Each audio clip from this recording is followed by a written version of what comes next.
I have figured out how to travel, or rather, I know how I travel. I know that when I stare at the statue of David, I don't get the same feeling that everybody else does.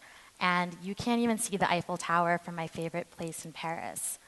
In 2008, I spent 6 weeks in Seville, Spain, in an 18th century house in the shadow of the largest Gothic cathedral in the world. And I didn't set foot in that cathedral until my last day in town, and even then, that was only so I could tell my mom that I did it. In, in my life so far, I have been extremely fortunate and been able to visit more countries than I can count and fly hundreds of thousands of miles and spend time on 6 of the 7 continents. Continent number 7 is Antarctica, and I'm doing that in November. But still, in all of this time that I've been traveling, for the better part of the beginning of it, I was followed by this nagging, inexplicable guilt. Because when I first started traveling, I felt myself being underwhelmed. And being underwhelmed when you're traveling the world makes you feel really, really guilty. There are some very ambitious fundamental societal changes that happen when the masses become well-traveled. In business, they talk about how international travel makes you a global leader and that it instills creativity and teamwork and problem-solving skills.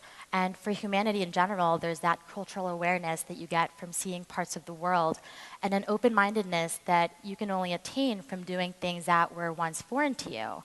And that's really, really big stuff. But in the face of this really big stuff, I couldn't get past the thought that innately, travel is such a deeply personal thing. And then I couldn't get past the thought that this deeply personal thing is being ruined. It's being ruined by society and technology and our friends and family, and especially ourselves, because now we are forced to anticipate too much when we travel.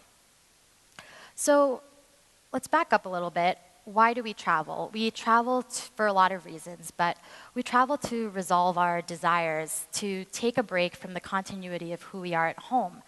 And that break doesn't start once our plane takes off. It starts the second you start to plan a trip. And when you're in that planning stage and you're not there yet, your imagination can go rampant. In that planning stage, every single moment of your upcoming trip is going to be life-changing and perfect. And that's because anticipation, just like memory, is a highlight reel. It negates all of the boredom and the stress and the general hassles and discomfort of travel. In our anticipation, we make ourselves a very heavy promise that our lives are going to change fundamentally by our travels. And I will be the first one to tell you that that is absolutely true and that travel does do that, but we've taken it a little too far. We've believed that in all of our planning, we know exactly the moment and the place and the sights that we're going to see when we feel this change within us. So think about the last trip you took, wherever it was. Now, actually think about planning that last trip you took. What did you imagine? What were your expectations? We create these images of travel inside our head that are based on guidebooks and magazines and things we read on travel blogs. It's based on what our friends and family and our coworkers and our Twitter followers tell us to see and visit and do and eat. And then when we're actually traveling, we feel this immense pressure to uphold this unassailable enthusiasm that was pushed upon us by these outside forces. And then when we come face to face with these monuments or sites or these moments that we built up in our head as being pivotal, there's always a disparity in that anticipation and the actual reality of that moment. And more times than people are willing to admit, it's disappointment.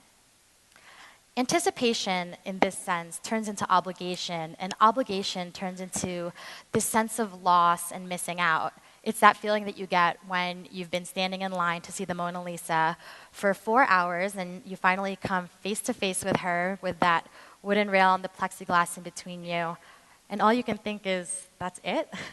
And you feel like you've done something wrong because it hasn't been this profound moment.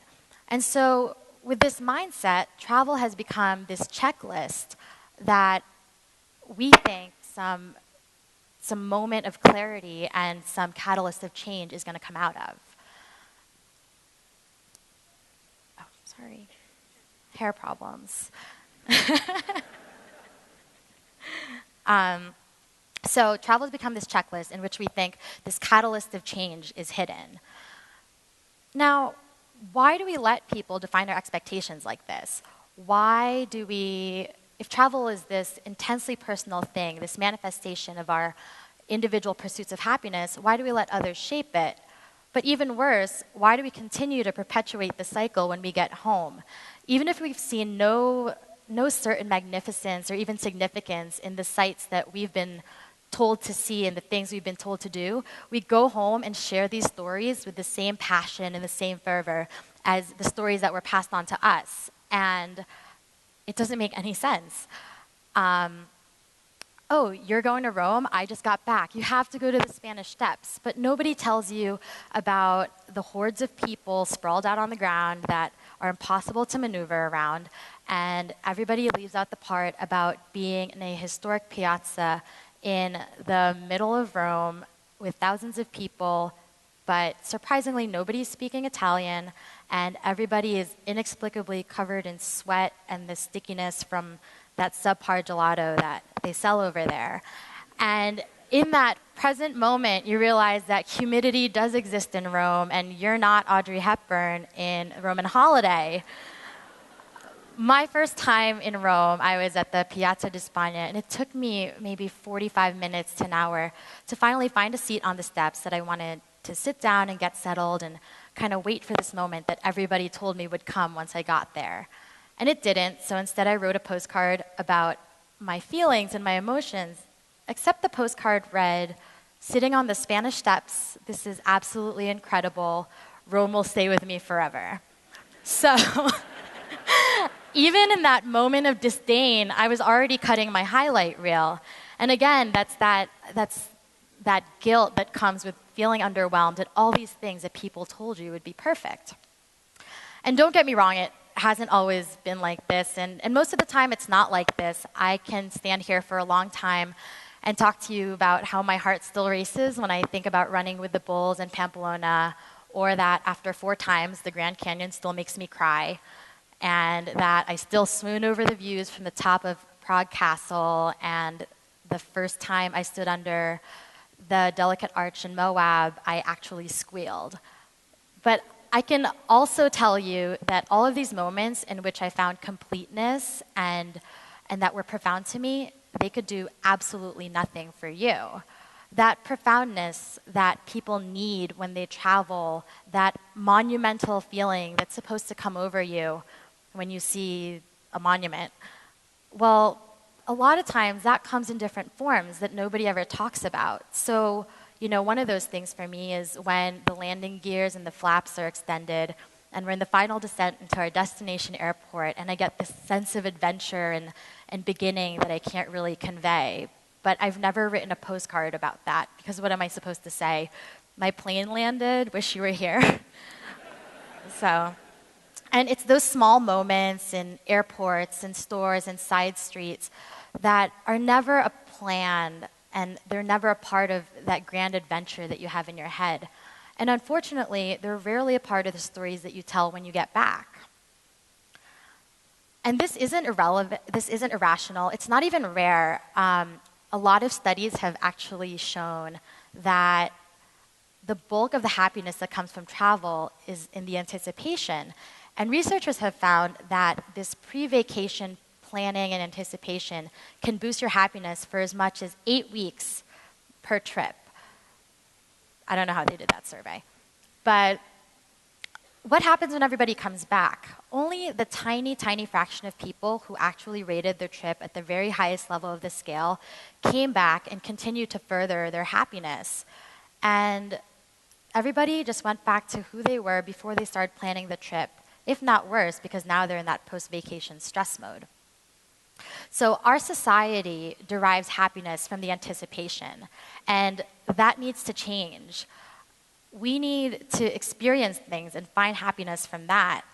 Hunter S. Thompson told us to buy the ticket and take the ride.